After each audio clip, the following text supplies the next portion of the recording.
Hello மக்களே, இன்றைக்கி குட்டி ஸ்டோரி தான் பார்க்க போகிறோம்.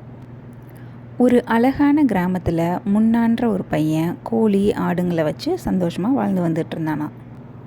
அதே ஊரில் அலின்னு ஒருத்தரும் வாழ்ந்து வந்தாராம்.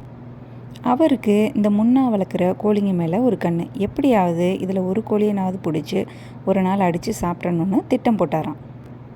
அதுபடியே ஒரு நாள் முன்னாவுக்கு தெரியாமல் ஒரு கோழியை பிடிச்சி அடித்து சாப்பிட்டாராம். முன்னா ஒரு கோழியை காணோன்னு தேடி வரும் பொழுது அலியோட வீட்டு வாசலில் கோழி ரெக்கைகள் கடந்ததை பார்த்தானாம். உடனே உள்ளே போய் அலிக்கிட்ட கேட்கவும் அலி எனக்கு தெரியாது, நான் எடுக்கலைன்னு சொன்னானாம். அப்படின்னா வா ஊர் தலைவர்கள்கிட்ட போகலாம் அப்படின்னு சொன்னதும் அலி பயந்து வேண்டாம் வேண்டாம், அதுக்கு பதிலாக என்கிட்ட ஒரு வாத்து இருக்குது, அதை தரேன்னு சொன்னானாம். முன்னாவும் சரி வாத்தை பார்க்க ரொம்ப அழகாக இருந்ததும் சரி நான் எடுத்துகிட்டு போகிறேன்னு வீட்டுக்கு எடுத்துகிட்டு போயிட்டானான். அந்த வாத்தையும் கோழிங்க மாதிரியே நல்லபடியாக பார்த்துக்கிட்டானான். ஒரு நாள் இரவு இடி மின்னல் மழை காற்றுன்னு இருக்கிறப்ப ஒரு வயதான தாத்தா அலி வீட்டு கதவை தட்டினாராம். எனக்கு ரொம்ப பசிக்குது, சாப்பாடு இருந்தால் கொடுங்கன்னு. அலி யாராது இந்த நேரத்தில்னு சொல்லி கதவை திறக்கலையா.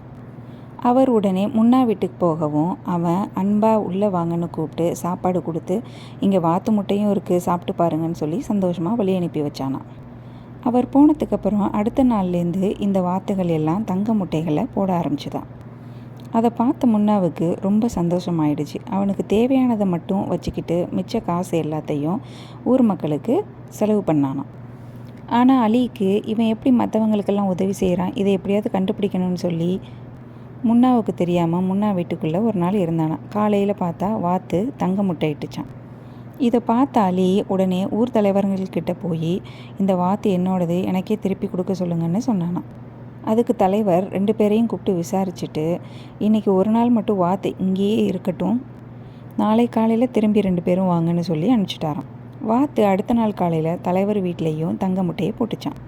காலையில் அலியும் முன்னாவும் திரும்பவும் வீட்டுக்கு வந்ததும் தலைவர் அலிக்கிட்ட இங்கே பாரு, உன் வாத்து நார்மல் முட்டை தான் போட்டிருக்கு, தங்க முட்டையெல்லாம் போடலைன்னு சொல்லி ஒரு முட்டையை காட்டினாரான். ஆனால் முன்னா மட்டும் ஒத்துக்கவே இல்லையா, என்னோட வாத்து தங்க முட்டை தான் போடுன்னு சொல்லி சொன்னானாம். இதுலேருந்து அந்த தலைவர் வாத்து உண்மையிலே யாரோடதுன்னு கண்டுபிடிச்சிட்டார். தலைவர் உடனே வாத்தை எடுத்து முன்னா கிட்ட கொடுத்துட்டு அலிக்கிட்ட நீ இனிமேல் அவனை எதுவும் தொந்தரவு பண்ணக்கூடாதுன்னு சொல்லி அனுப்பிச்சிட்டாரான். முன்னா வாத்து முட்டைகளை வச்சு ஊர் மக்களுக்கு நல்லது செஞ்சானான். நாம் எப்பவும் யாருக்கும் கெடுதல் நினைக்கக்கூடாது, நேர்மையாக இருந்தால் நல்லதே நடக்கும்.